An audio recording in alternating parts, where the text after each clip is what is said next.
I'm Carmine Gallo. It is a great pleasure to be speaking to Laura Lindenfeld. She is the executive director of the Alan Alda Center for Communicating Science. It's at Stonybrook. The center was founded more than 10 years ago. It has trained 15,000 scientists, and Laura's here to give her some of her wisdom and what they've learned about training scientists to be more effective communicators. Hello, Laura. Hello, such a pleasure to be here. I notice in your background, is that the classroom or is it part of the journalism school? It's part of the School of Journalism. It's our studio where students do all kinds of awesome productions. Neat space. Is the center located within the School of Journalism at Stony Brook? We are co-located on the same floor, and we actually have our local NPR affiliate, WSHU, is on the floor as well. But this studio that I'm in is in a different building because there was no space in the library for this. Before we talk about communication skills, public speaking skills, effectively communicating your ideas, let's talk briefly just about the center. I'm familiar with it because I've read Alan Alda's book. I don't think a lot of people realize that this beloved actor from MASH and West Wing and so many different other characters that he's played is really passionate about science. He hosted Scientific Frontiers on PBS for 11 years or so, but he's especially passionate about training scientists to effectively communicate their ideas. Is that the mission of the Alda Center? Yeah, I mean, I'll say our vision is a world where people recognize and draw on the findings and value of science. Our mission is to train scientists to be effective communicators. And that really came from Alan, who had this spark in his head that he could bring improvisational theater to train scientists to be more connected and warm.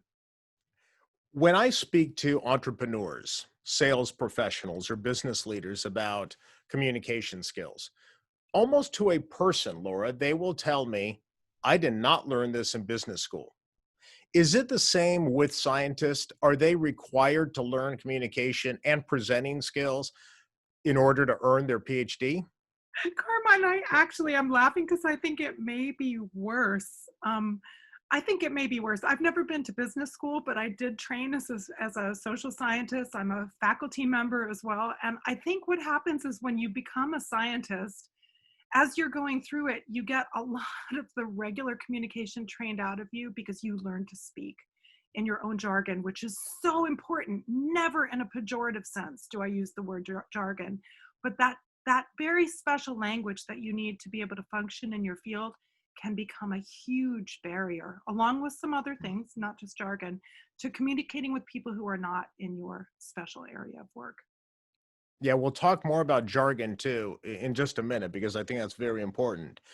Alan Alda wrote one of the best communication books I've ever read, and I love the title, one of the best titles ever.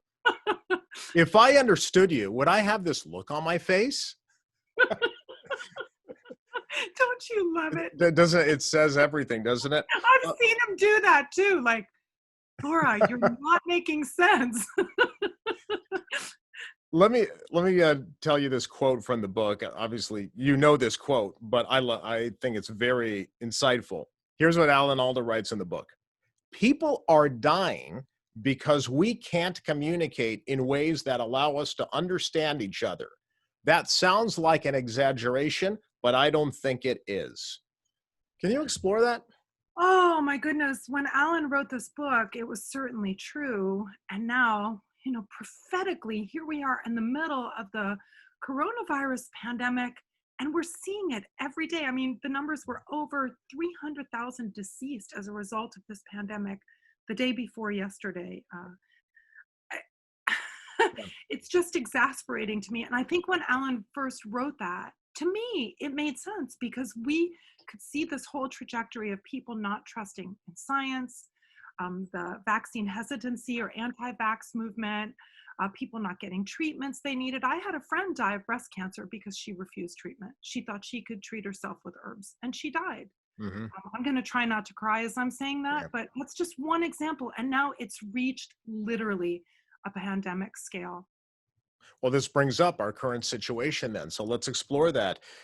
As you and I are talking, millions of doses of vaccine are being distributed and administered for the first time this week.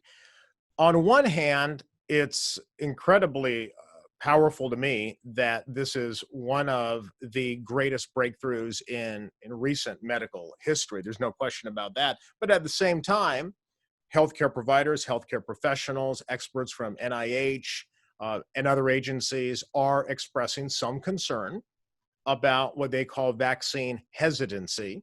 In many of the surveys that we see, not everyone, it's not a majority, but certainly there are a number of people who are skeptical about the vaccine. But this falls under the vaccine, but also other areas of science.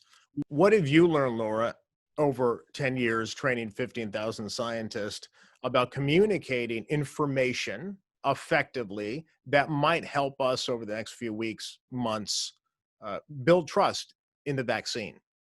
Your word trust is absolutely key. Building trust is exactly where it's at, because people make decisions based on who they listen to and who they trust. So let me talk through a few things that I think we've learned in the Alda Center. And some of this comes back to what Alan initially, what triggered Alan to start this center, to start using improv. And the first thing is that you have to listen to people if you want them to hear you. And trust comes from listening, not from catapulting information at people. Are you familiar with this concept of the knowledge deficit model? Somewhat, but please explain it. Well, so it's this idea that we could just, and you specialize in communication as well, so imagine how well this works. I try it in my marriage and it doesn't work. Like, you screw off somebody's head, you pour information in, they get it, and we're good. Right. It doesn't work that way. Knowledge doesn't stick that way. It's not like we just feed people knowledge and they get it and they're like, okay, now I'm smart. I mean, anybody who's ever tried to lose weight knows that eat fewer calories, exercise, it's just not that easy, because we as human beings are fundamentally feeling beings who also think. We're not thinking beings who also happen to feel. And we're tribal, we're connected to communities, and we have values and beliefs. And these systems are deeply ingrained in us. And for us to change our belief system means we have to trust in something else more than what we already trust in. So this is not about exact words, it's about relationships. That's what we're about. That is why Alan Alda in his book uses the word relating, isn't it? It's not just about communicating ideas, delivering information. It's about relating to one another, which, as he makes clear, is a very different concept. Yeah, he uses this line, relating is everything. And I think it is in communication. I mean, you and I started off this conversation having a chuckle and talking about books, and we connected. And then there's a level of trust there. Like, I like this guy. He's interesting. I want to keep talking with him. If you think about science and vaccines as part of one of the outcomes of science, as part of that, if you're talking over people, if people feel humiliated, they're not going to want to trust you. So that Yes. piece about trust is all. I think we underestimate how important humility and warmth are. And I'm Yes, not saying absolutely. fake warmth. I'm saying genuinely. One of the things we've learned about scientists is if we can help scientists, and I mean in the broadest sense, science, technology, engineering, math, and medical professionals, so that whole spectrum, if we can help you develop curiosity about other people so that you have interest in them and you're exploring what they care about, as opposed to thinking of them as stupid or somehow beneath you, the whole relationship is going to change. You're welcoming them in rather than treating them as a subject to be changed. On that note, I noticed that during the COVID vaccine rollout, when they first began administering the vaccine publicly, I noticed something. The Surgeon General, his name is Jerome Adams, he did what I consider an effective job of showing empathy. And what he did, Laura, was acknowledge why some groups and some demographics are skeptical of vaccines and the medical establishment, and why that has historical roots. Then he transitioned into showing how those problems have been redressed over decades and many, many years, and the data and how the vaccine itself was manufactured, created, and researched. Is that what you mean by connecting, showing empathy? Yeah, I think that's a great example. Empathy is this really interesting concept, and it's to me, there's a couple of different ways. There's really a lot of literature on empathy. There's two ways that we think about it at the Alda Center at a very functional level. First of all, imagine what someone else feels like, and then imagine what they're thinking. So it's both emotional and cognitive.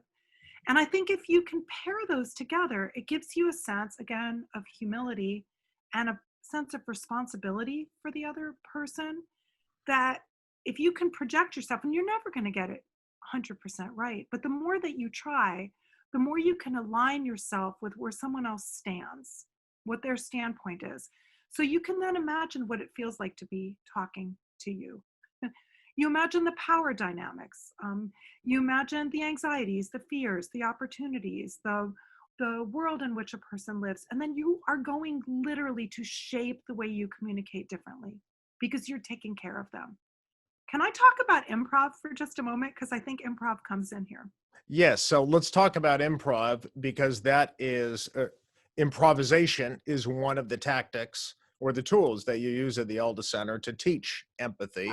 I've got to tell you, Laura, when I first heard that, that's I can speak in front of hundreds, thousands of people fairly confidently once I prepare and I know what I'm going to say.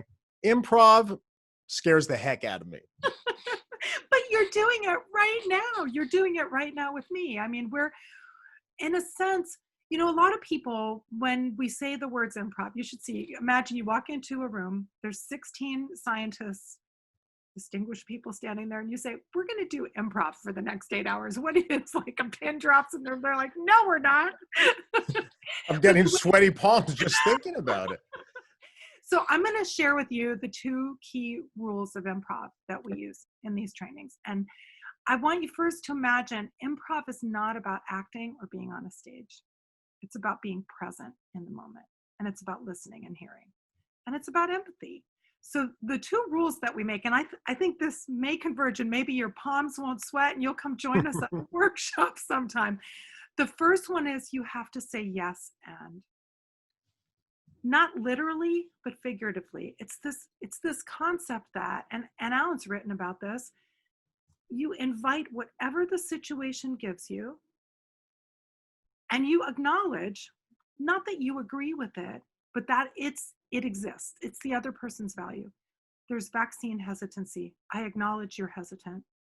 I'm not going to try to tell you that you are wrong. I'm going to acknowledge that your feelings are genuine and they're based on some experience. And I'm going to build on it and try to build some trust with you and see if we can have a different conversation. Wow. That's powerful. That's a completely different way of connecting with people than certainly what we see today. Yeah. So that's the first principle. Okay. Yes. And your palms sweating a little less now? Yes. Yes. And I like it. And and I'd like to join you. Yes, and I'd like to join you too. We literally do exercises where we make people play with this and yes and each other, as opposed to saying no but. No. Or yes but. This is fascinating. And what I love about it is when I first heard improv, I thought to myself, Stephen Carell or Colbert from improvisational theater, and you have to be funny. That's not what we're talking about here. Not at all. I mean, those guys are really good at being funny because they're inherently funny. So they're using improv to bring out what's inherently human about them. So improv is much more about being genuine and who you are. We're after people being genuine, not acting. And I think this whole yes and is a tool and technique for any type of improv. It's awesome. And you can actually reshape a situation because the other person feels acknowledged. They don't feel denied. It's maybe in a business world, it's an assertive form of communication as opposed to a passive aggressive one. Yeah, I hear you, but shuts the conversation down. So Well, we actually, I totally agree with you. I can't tell you how powerful this is. And this is not an area that I was going to go into when I was preparing for this conversation. So we're improving here. look at this improv. You ready for the second principle? Yes, please. The second one is really cool, and I love this one. And oh my goodness, sometimes I really have to rein myself in. But imagine if you adhere to this rule. And in the world of communication and interactions, you think of people as your partner, and your job, even if you disagree with them, is to make your partner look good. Think about the consequences of that. Make your partner look good. You I'm writing maybe it down. Yes. maybe you've taken or taught negotiation. You know, a lot of people think of negotiation as something where I win, you lose. Just to use an example of a communication situation, when we teach negotiation, we're teaching you to create that outcome where both parties walk away feeling better about the outcome, even if you've given up a piece and they've given up a piece, but together you crafted something better. What a value. So say yes and make your partner look good. Terrific advice. And I think that I'm going to use that in my writing and when I talk to leaders in all sorts of fields, not just science communication, but especially this whole idea of uh, don't use but, because it negates everything that that person has said. So already you're not acknowledging them. Yes, and is so much more powerful. And then make your partner look good. This reminds me of a quote that I read in Alan Alda's book, and I believe, I know you're a big believer in this. Let's talk about this whole idea then of listening, because improv requires true listening, which most people don't do. We read about that all the time. A lot of business books. You have to be a good listener. Well, most people think that, okay, I'm nodding. I'm hearing some audio coming into my ear from your mouth, and I'm nodding. That no, That's that's not not listening. listening. That's not listening. Here's the quote: "Listening is a willingness to be changed. Unless I am willing to be changed by you, I'm probably not listening to you." That is my favorite quote in that book. You nailed it. I love that because what it implies is in a conversational situation, any kind of dialogue, whether it's written or spoken, we're partners, and I have to be willing to show that I actually care about what you think. And that's the difference between, oh yeah, I got those words, I got it, I got the notes, and now I know how you think, as opposed to saying, I really care about where you come from. People can feel that, and it changes you. It doesn't mean that I give up my belief and trust in vaccines, to go with this example. It means that I acknowledge you've had a different experience and that has shaped you. And I have to take that seriously if we're going to get anywhere in this drama of life together. If we're going to get anywhere in moving to the next scene. Otherwise, scene over. I mean, what happens if you go on the stage and I hand you something and you drop it and you say, "What's that? You're making stuff up, Laura." Boom, the scene's over. Real life is just like that. Let's talk about one of my passions, which is storytelling. Uh, Tell me more about how stories pave the way to effective communication between two people, science and otherwise. Fundamentally, we make sense of our world through stories. I mean, if I there's these really interesting old, I used to study film. If you would just cut a picture of geese next to a picture of people, the associations, we create a story between that. It's called the Kuleshov effect. Got a little technical there. We experience our world through stories. So people think about facts through stories. We don't just have facts in our head. We weave them together into our experience of the world. And maybe just thinking about leadership in stories, how you craft the story and who trusts you in that story is going to stick. So when we're looking at people accepting and acting on, it's not just enough to accept a fact. Like, I know it's healthy to diet and get exercise. I know a vaccine. The behavior change to make that choice to do that and be consistent with it is a step even higher. And stories, you've got to have compelling stories in your head that move you forward to take action. Yeah, I think that's why some government agencies are really focused on how best to persuade people to change their behavior, especially in light of healthcare concerns or issues like vaccinations, but also other areas as well.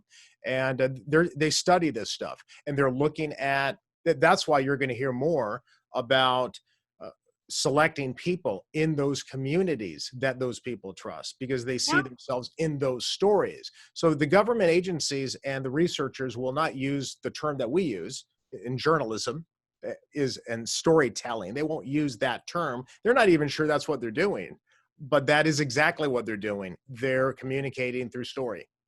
Yeah. And it's not, it's not just what is the story. It's like you said, who's telling it, on Mm. what platform, how often, all of these factors for your own journalism background, my journalism deanship. We know that all of these things matter. Whether it appears on one news channel versus another, the same story is going to have a different effect based on who you are and where you're positioned in the world. And let's remember, different communities have different concerns. Yeah. This comes back to all communication being relational. There's no one size fits all. The CDC can't just go out with one story. Vaccines are healthy, you should take them. That's going to land very differently. For example, with certain African American communities who have really strong histories of disenfranchisement, which we have to take seriously and listen to. So a lot of this involves partnerships and representatives who are trusted within communities, together with scientists. One other topic that is very important, it applies to everything we're seeing now with the coronavirus pandemic, but also to science communication in general, any communication, and that is jargon. Jargon, as Alan Alda has written, is he uses the word intoxicating. It's intoxicating to experts. Yes, and he goes on. It's also a barrier to effective communication. How do you train scientists to speak in everyday language that I'm familiar with?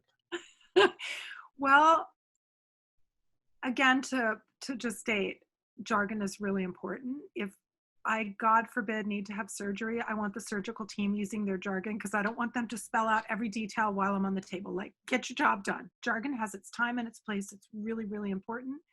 And you said it, we work hard as experts to develop our specific language, and then we get kind of proud of it. We do a number of things in our workshops through improv. Everything is based in improv that we do, everything.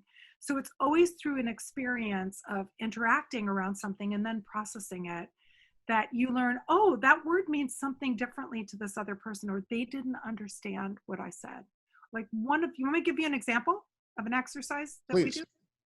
do? So we break people into pairs, and we give you, like, imagine I give you 2 minutes to share with me a pitch for an idea, and you share it with me, and then I give you feedback, and then you have to break it down to a minute and then 30 seconds, and then I give you feedback,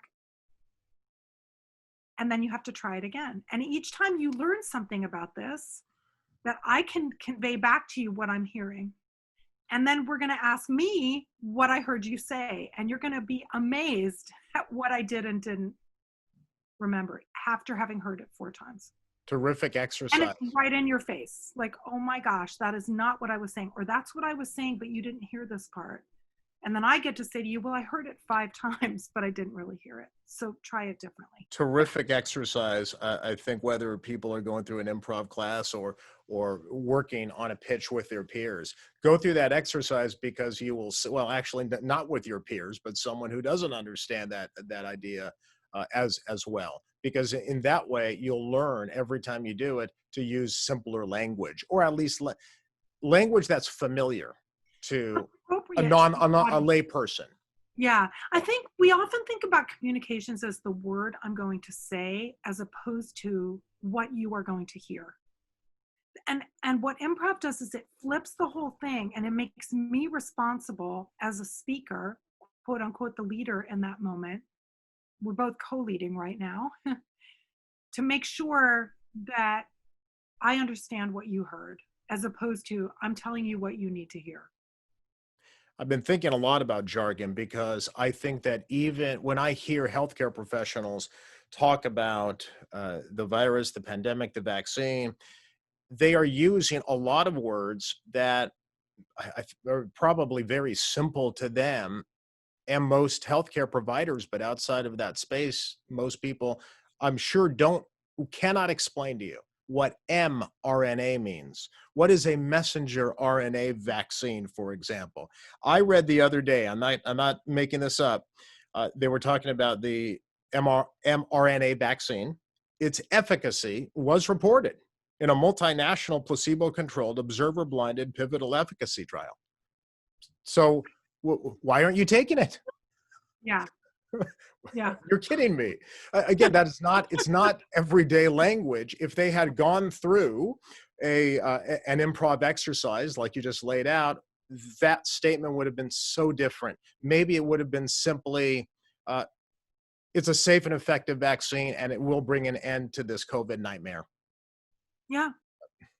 Depending on who you are. Or I Yes. know that you have a history of feeling really uncomfortable with this and that you're scared what might happen.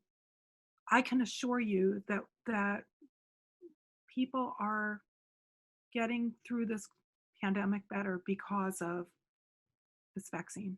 I mean, that's not a perfect statement, but Yeah. you have to work. I think, that you asked this question. Do scientists get taught this? The business world does not. People should be learning this as they train in their jargon. They should be learning. You are now learning jargon, but that doesn't mean everybody is going to want to hear you talk that way.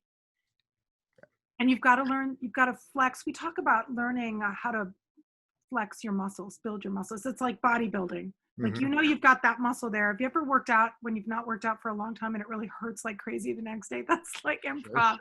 And it's like, all right, we're going to build that muscle back up. We're going to build your empathy and humility muscles back up so that when you go into a situation, you're listening more than talking so that what you have to contribute can be heard Yeah. and used. I'm always fascinated by people who can take complex ideas and explain them in simple language.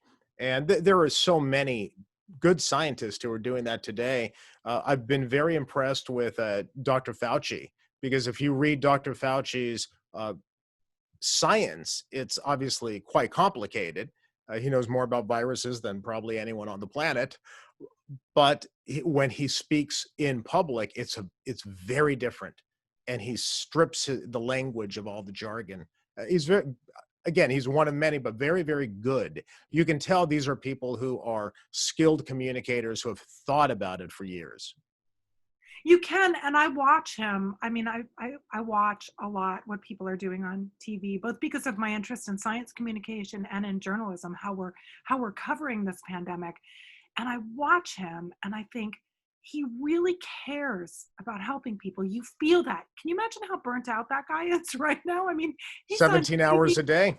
Yeah, Yes. or people like Sanjay Gupta, they're on TV nonstop and they're saying the same lines over and over.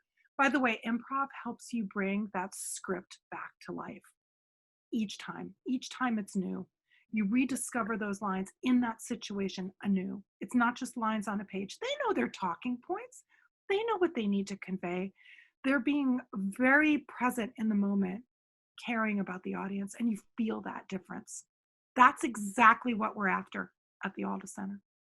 And finally, speaking of the Alda Center, something that you folks do that I haven't really thought about as a communicator, and now that I've talked to you, I think it's very important. When I focus on communication, especially all the writing that I do, it's more about communicating science information to a lay person.